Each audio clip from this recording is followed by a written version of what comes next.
napakainit kaya may tinda pa akong ice crumble. Buti na lang bago umulan guys.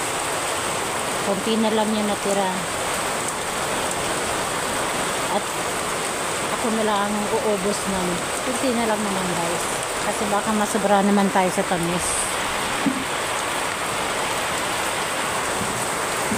Sarap matulog nito at mag-sound trip sa hapon. Yung konting barya na income, okay na yun guys.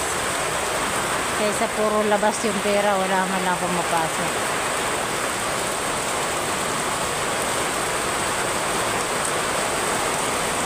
Tinanggal ko na din yung paninda ko dun sa labas guys. Doon yung pwesto ko. Pinasok ko na.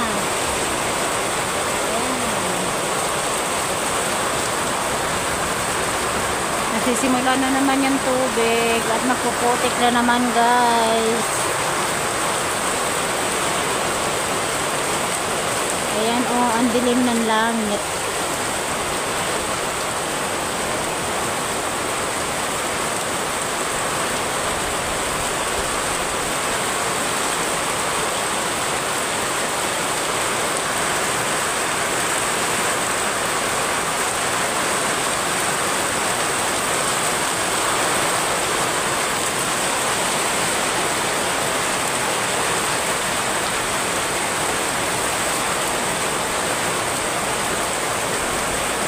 Sana naman yung ulan wag naman sobra kasi nung nakaraang taon guys ang daming panahong umuulan kaya ang daming baha na nangyari dito sa Pinas, diba?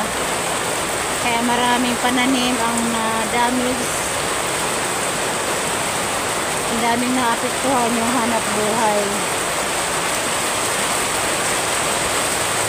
Kaya ang lakas guys.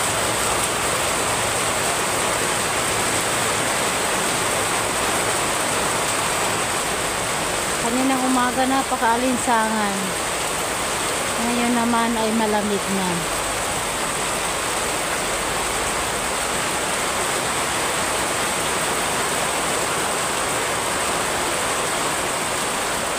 Ayun nga, may dumaan. Naglalaba yun.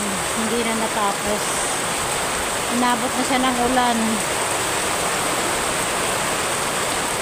Ayan. Marami na yung tubig guys. Okay, thanks for watching po and ingat lahat. Sana naman huwag naman tumagal yung ulan. Yung paminsan-minsan lang, okay lang. Ingat po and God bless everyone.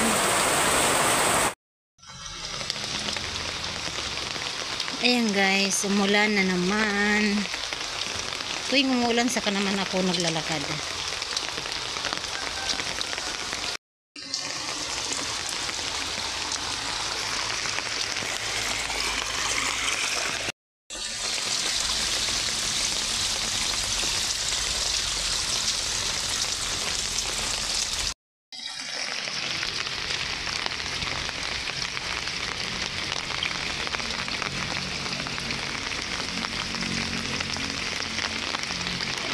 Yan ang langit.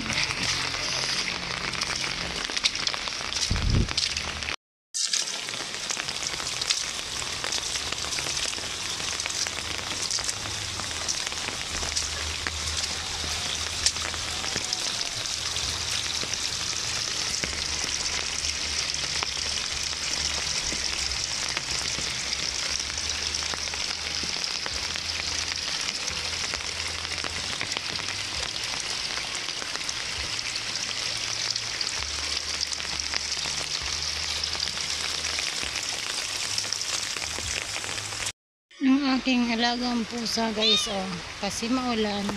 Ayan, may kanya-kanya silang pwesto. Ayun yung isa.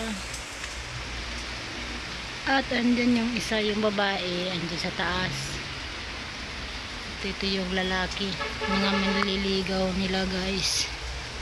At mayroong isang dayuhan, pinauwi ko na kasi aawayin yung mga alaga akong pusa. Ito ang pinakaina, buntis na naman. So, di makalabas ng bahay.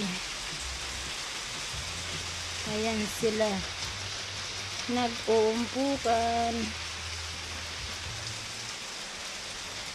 Ayan guys, para makita nyo talagang kumpisa yung ulan. Ayan.